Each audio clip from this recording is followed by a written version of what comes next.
대림교에서 양육과정을 섬기고 있는 이창현 목사입니다. 어느새 2020년 봄학기 배우는 숲 마지막 강의까지 왔습니다. 지난 12주 동안 온라인으로 진행된 배우는 숲이 코로나19로 많은 것이 멈춰진 우리의 일상과 영혼에 생기를 불어넣는 시간이 되었길 소망합니다. 오늘로써 봄학기 배우는 숲 강의는 마치지만 가을 학기에는 서로 얼굴을 대면하며 말씀 안에서 더 친밀히 교제할 수 있길 기도합니다.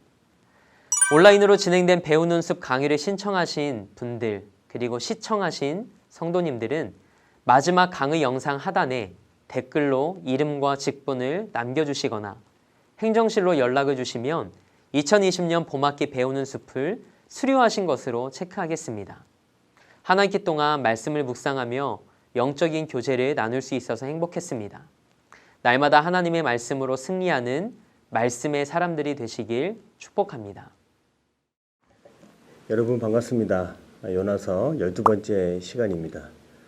오늘은 여러분과 함께 마지막으로 베스트 5 요나서의 명장면 5개를 한번 좀 뽑아서 이미 함께 읽은 말씀이고 배웠지만 우리가 다시 한번 기억하고 또 새겨볼 만한 내용이 무엇인지 복습하는 마음으로 오늘 이 자리에 섰습니다. 끝까지 함께 해주시고 요나서를 통해 여러분의 신앙과 여러분의 삶이 더욱더 날마다 새로워지기를 바랍니다. 첫 번째, 우리 요나서의 명장면. 첫 번째는요, 저는 그렇게 생각합니다. 제일 먼저 요나가 선지자로서 하나님의 부르심을 받고 니느웨 성읍으로 가라고 하신 그 하나님의 말씀에 반대 방향인 다시스로 향했던 그 발걸음, 저는 그것이 인상 깊게 다가옵니다. 1장 3절의 말씀인데요. 제가 읽겠습니다. 그러나 요나가 여호와의 얼굴을 피하려고 일어나 다시스로 도망하려 하여 욥바로 내려갔더니 마침 다시스로 가는 배를 만난지라. 여호와의 얼굴을 피하여 그들과 함께 다시스로 가려고 백삭을 주고 배에 올랐더라.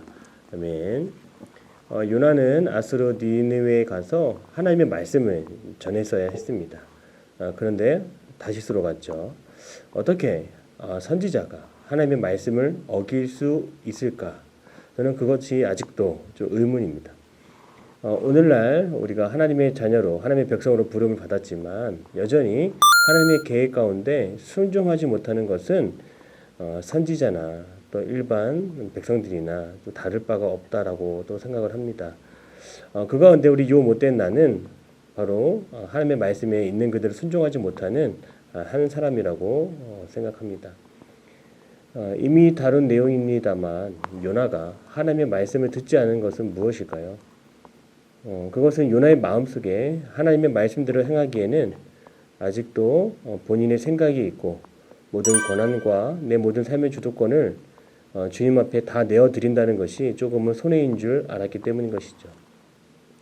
하나님의 말씀을 온전히 다 듣고 순종하다 보면 무언가 나를 잃어버리는 것 같고 나를 버리는 것 같고 허탈감과 상실을 겪을 것만 같은 그런 마음, 아마도 신앙생활을 처음 시작하는 어떠한 성도님들의 또 마음이 아닐까 이런 생각도 해보게 됩니다. 요나는 1장에서 죽을 힘을 다해 하나님을 벗어나고자 했습니다. 무엇보다 우리가 하나님을 신뢰하지 않는 것은 자기 자신의 지혜를 너무나 사랑하고 의지하기 때문인 것이죠. 내 스스로 내 삶을 잘 안다고 생각하며 무엇이 옳고 그른지 스스로 판단하여 결정하려고 했습니다. 가장 중요한 인생의 결정은 다른 사람의 편견 없이 스스로 결정해보고 싶어하는 마음이 우리 안에 있다는 것입니다. 내 안에 요 못된 나는 항상 이렇게 외칠 것입니다. 내가 옳다, 네가 맞다 이렇게 외칠 것입니다. 그런데 여러분, 우리는 유한한 존재로서 어떻게 하나님의 모든 계획을 다 이해하고 수용하고 또한 받아들일 수 있겠습니까? 방법은 단 하나입니다. 꼭 명심하십시오. 하나님이 우리를 부르신 것을 다시 한번 생각해 보자는 거예요. 하나님이 오늘 요나를 부르시고 또 저와 여러분을 부르신 것은 나의 열심으로 나의 일을 이루기 위함이 절대로 아닙니다. 하나님께서는 성령에 의해 나의 목적이 아닌 주님의 목적을 위해 우리를 취하셨고 우리를 부르셨다는 그 사실을 잊지 않기를 바랍니다. 우리는 지금까지 요나서를 통해 이 한 가지를 중요하게 생각해 왔습니다. 나의 삶의 목표는 나 자신이 아니라 하나님을 위한 것임을 우리는 끝까지 배워야 하는 것입니다. 하나님께서는 그분의 위대한 계획이 있으며 또 하나님의 그 입장에서 우리를 끝까지 사용하십니다. 구약의 아브라함을 보시면 자신의 독자 아들 이삭을 하나님께 바치기 위하여 모리아 산으로 올라가라 명령하셨을 때에 아브라함은 하나님의 선하심을 믿고 의심하지 않았습니다. 아브라함은 하나님을 신뢰함으로 나아갔고 모리아산 제단에서 이삭을 두고 하나님께서 원하시는 믿음으로 순종의 테스트에 합격하게 되었습니다. 결코 아브라함은 하나님보다 앞서가지 않았다는 것이죠. 언제나 우리의 삶 속에서도 이 아브라함처럼 그 하나님의 계획을 우선시할 때에 우리는 결코 하나님을 앞서가지 않는 그런 지혜로운 사람이 될 것입니다. 하나님이 우리를 부르신 것을 꼭 기억하십시오. 우리는 요나서를 통해서도 그 하나님의 마음을 배워갈 수 있는 그런 지혜가 생길 것입니다. 두 번째 명장면은 요나가 하나님의 부르심을 외면하고 다시스로 향할 때에 그가 공동체의 어려움을 외면했던 일입니다.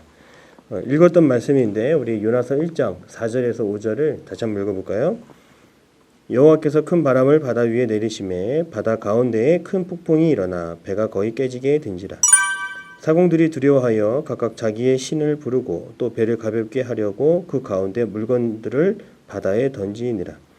그러나 요나는 배 밑층에 내려가서 누워 깊이 잠이 든지라. 아멘. 하나님이 요나에게 던지신 큰 바람은 후폭풍을 일으켰죠. 요나가 탄 그 배가 속수무책으로 소용돌이에 휘말리게 되었습니다. 그리고 그 배에 탄 사공들은 큰 두려움에 빠지게 되었다라고 성경에 말하고 있습니다. 지금 요나는 어디에 있습니까? 바로 배 밑층에 내려가서 깊이 잠이 든지라라고 성경은 말하고 있습니다. 무엇이 문제일까요? 나로부터 시작된 그 고통에 우리가 눈을 감고 있다는 것입니다. 요나로부터 시작된 그 고통에 요나가 눈을 감고 있습니다. 공동체에 닥친 아픔과 두려움에 눈을 감고 있는 것은 오늘날 우리가 이웃의 아픔과 어려움에 함께하지 못하는 이기적인 요 못된 나의 모습 단편적으로 보여주고 있습니다. 나와 상관없는 일이라고 외면할 수도 있지만 그 무엇보다도 요나는 선지자로서 먼저 기도하지 못했고 먼저 깨어있지 못했음은 우리는 함께 요나의 모습을 보며 반성해야 될 것입니다. 바로 그것은 언제나 하나님 앞에 깨어있지 못한 영적인 침체된 모습이라고 우리는 배워왔습니다.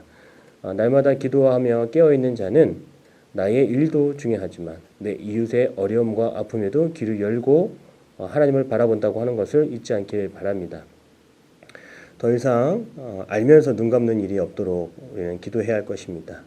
요 못된 나는 계속적으로 눈을 감고 귀를 닫으라고 말할 것입니다. 그러나 그의 내면에 그런 음성이 들릴 때에 오늘 우리는 더욱더 하나님 앞에서 깨어 기도할 수 있는 그런 간절한 외침이 내 내면에 부르짖을 수 있도록 우리 항상 기도해야 될 것입니다. 요나서의 세 번째 명장면은 바로 요나가 그 부르심을 외면하고 바다에 던져질 때에 그가 경험했던 추락의 경험, 아픔의 경험입니다. 2장 6절의 말씀을 같이 보겠습니다. 내가 산의 뿌리까지 내려갔사오며 땅이 그 빗장으로 나를 오래도록 막았사오나 나의 하나님 여호와여 주께서 내 생명을 구덩이에서 건지셨나이다. 아멘. 요나의 인생 아주 최악의 상황을 맞이한 장면이라 생각되어 이 장면을 뽑았습니다. 요나는 지금 배 밖으로 던져졌죠. 그리고 요나는 물고기의 뱃속에 삼킨 바 되었습니다. 그것이 그리 좋은 기억은 아닐 것입니다. 성경을 보면 6절에 그 요나의 고통이 무엇인지 지금 우리에게 말하고 있습니다. 하나님은 요나를 그 산의 깊은 뿌리까지 저 밑에 깊은 수렁에까지 내리기도 하셨고요. 그 깊은 구덩이에서 또한 건지셨습니다. 깊은 수렁에서 건져주신 그 주님의 은혜는 오늘날 어디를 가든지 주님께서 나와 함께 하실 때에 그 추락의 현장에서 나를 건져주시는 분이 계시구나 하는 그런 기대감을 갖게 합니다. 하나님의 의로운 손길, 그 전능의 손길이 그 깊은 곳까지 닿는 것은 오늘 저와 여러분의 삶에 큰 위로로 믿으며 오늘도 나를 건지시기 위해 그 손을 내미시는 그 하나님의 부르심을, 하나님의 만져주심을 기대할 수 있는 하루가 되기를 바랍니다. 우리가 살아가면서 그 땅 밑으로 꺼져가는 그 느낌 혹시 경험해 본 적이 있습니까? 아마도 그것은 내 존재가 소멸해 가는 경험일 것입니다. 무기력해지는 것이고 내 존재감이 사라지는 그런 추락의 경험이라 생각합니다. 정혜신 박사가 쓴 당신이 옳다라는 그 책을 보면 자기 존재감을 잃어가는 사람들에게 심리적인 CPR, 심폐소생술이 필요하다라고 이렇게 적혀 있습니다. 문제가 있는 나 자신에게 무엇보다 먼저 집중하라고 그 책에 적혀 있더라고요. 그 상처받은 영혼을 위해 공감을 퍼부으라 이렇게 말합니다. 그것이 회복의 길이라고 그 작가가 소개하고 있습니다. 그러나 저는 반대로 신앙인에게 있어 자기 존재감을 잃어가는 이들이 있다면 심리적인 CPR이 아니라 영적인 CPR이 필요하다고 생각합니다. 바로 그것은 문제가 있는 나에게 주목하기보다 바로 나를 향하신 그 주님을 우리가 보는 것이죠. 나를 주목해 주시는 오직 한 분, 주님만이 계시면 우리는 다시 영적인 호흡을 하게 될 것입니다. 주님께서는 요나의 존재 가치가 소멸해가는 그 어둠과 심연의 깊은 곳에서 그에게 다가오셔서 그를 꺼내 주셨습니다. 꺼져가는 불씨를 주님은 끄지 않으셨던 것입니다. 무엇보다도 주님은 지금 내가 어디에 있는지를 지금 아시고 계십니다. 그래서 내 존재에 손을 내미시고 나를 짚어주시고 나에게 손 내밀어 주십니다. 우리 대림의 성도님들 이 사실을 안다라면 지금 당장 주님 앞에 찬양할 수 있고 기뻐할 수 있는 그런 저와 여러분들이 되시기를 바랍니다. 마지막 또한 네 번째 명장면입니다. 요나가 다시 주님의 말씀을 전할 때에 니느웨 백성들이 회개했던 경험입니다. 3장 5절의 말씀인데요. 같이 읽겠습니다. 니느웨 사람들이 하나님을 믿고 금식을 선포하고 높고 낮은 자를 막론하고 굵은 베옷을 입은지라. 아멘. 아수르라고 하는 그 강대국 나라이지 않습니까? 니느웨 성읍. 누가 봐도 난공불락일 수 있고요. 쉽게 변하지 않는 그런 성일 수 있습니다. 그런 성읍에 사람들이 살고 있었을 거예요. 아마 요나도 저 니느웨 사람들 하나님의 말씀을 전해도 결코 변하지 않을 거야. 그런 마음을 가졌을 것이 분명합니다. 저 또한 그랬습니다. 그런데 성경을 보니까 니느웨 백성들은요. 요나의 선포를 듣고 즉시 회개하였습니다. 성경에 보니까 그들은 굵은 베옷을 입었다고 하죠. 또한 왕까지 나서서 왕부터 회개했다라고 합니다. 어마어마한 일이 일어난 것이 사실입니다. 그 모습을 보았던 요나는 큰 충격을 아마 받았을 것입니다. 실제로 우리의 마음속에 굳게 단념했던 일들이 좀 있을 것 같습니다. 이건 안 될 거야. 이거는 이번 생에는 쉽진 않을 거야. 우리는 이것을 해낼 수가 없을 거야. 이미 마음을 먹은 그런 좋지 않은 일들이 분명히 있을 것입니다. 이미 우리의 삶의 한계선을 그었던 일들이 많다라고 하는 것이죠. 그러나 요나의 모습을 보면서 저 또한 한 번 더 깨닫고 하나님 앞에 지혜를 얻는 것은 쉽게 한계선에 그치 말자는 것입니다. 믿음으로 주님의 때를, 주님의 임재의 때를, 주님의 구원의 때를 기다리는 우리에게는 한계선이라고 하는 것은 없습니다. 내 스스로 하나님을 더 기대하는 마음으로 쉽게 단념하지 말고 모든 가능성을 주님께 더 열어둘 수 있는 그런 여러분이 되시기를 바라겠습니다. 오스왈드 챔버스 목사님이 쓰신 주님은 나의 최고봉이라고 하는 책이 있는데요. 아주 좋은 책입니다. 이 책을 보시면 365일 묵상집으로 되어 있고요. 1월 9일자 묵상하는 내용에 다음과 같은 내용이 적혀 있어서 저에게도 큰 은혜를 끼치게 되었습니다. 이 내용은 그렇습니다. 우리의 믿음의 성도들은 성령의 위대하고 신비스러운 역사를 우리가 닿을 수 없는 인격적 본성의 영역에서 이루어진다라고 말하는 것입니다. 즉 성령님께서는 우리가 쉽게 접근할 수 없는 그 깊은 곳에서 놀라운 일을 행하신다는 것이죠. 성도 여러분, 주님은 우리의 의식 세계를 훨씬 초월하는 상상의 세계, 그 상상의 세계까지 주님은 우리를 보호해 주신다는 거예요. 우리가 이해할 수 없는 그런 상황들, 그런 문제들 가운데 하나님은 개입하시고 또 일하십니다. 어떻게 이러한 일이 가능할까? 바로 그것은 우리가 온전히 우리가 성령으로 우리의 영혼을 충만히 채울 때 우리 안에서 일어나는 일이라고 하는 것을 여러분 기억하기를 바랍니다. 오늘 본문의 말씀을 보면서 또 하나님이 주시는 그 은혜를 날마다 사모하며 마음속에 단정짓고 있는 일, 마음속에 한계선의 그 일들을 다시금 돌아보며 그 문제들을 주님께 내어 맡길 수 있는 저와 여러분이 되시기를 바랍니다. 이제 또 마지막 명장면을 꼽아보겠습니다. 바로 요나가 하나님이 주신 그 박넝쿨로 인해 크게 기뻐했던 그 경험들이 성경에 나와 있죠. 4장 6절의 말씀입니다. 하나님 여호와께서 박넝쿨을 예비하사 요나를 가리게 하셨으니 이는 그의 머리를 위하여 그늘이 지게 하며 그의 괴로움을 면하게 하려 하심이었더라. 요나가 박넝쿨로 말미암아 크게 기뻐하였더니. 아멘. 요나는 혼자 니느웨 성읍 위로 올라가서 초막을 짓고 있었습니다. 그곳에서 니느웨 백성들이 회개하고 변화되는 모습들이 정말 사실인지 또 가까이 보고 싶었던 마음들이 있었던 것 같아요. 그때 뜨거운 떼약볕을 가릴 수 있는 박넝쿨을 하나님이 준비해 주셔서 그에게 또 시원한 그 그늘을 만들어 주셨습니다. 이 단순한 사건이고 단순한 이야기지만 이 요나가 어린아이처럼 그 박넝쿨 하나에 기쁨을 되찾게 되는 모습이 저는 인상 깊습니다. 저는 이 모습에서 하나님께서 정말 끝까지 우리를 향한 그 마음을 놓지 않으셨구나. 정말 세밀하시다. 정말 세심하게 우리의 필요를 아시는구나. 여러분 그거는 정말 가까이서 있는 사람이 아니면 살필 수 없는 일이라고 생각합니다.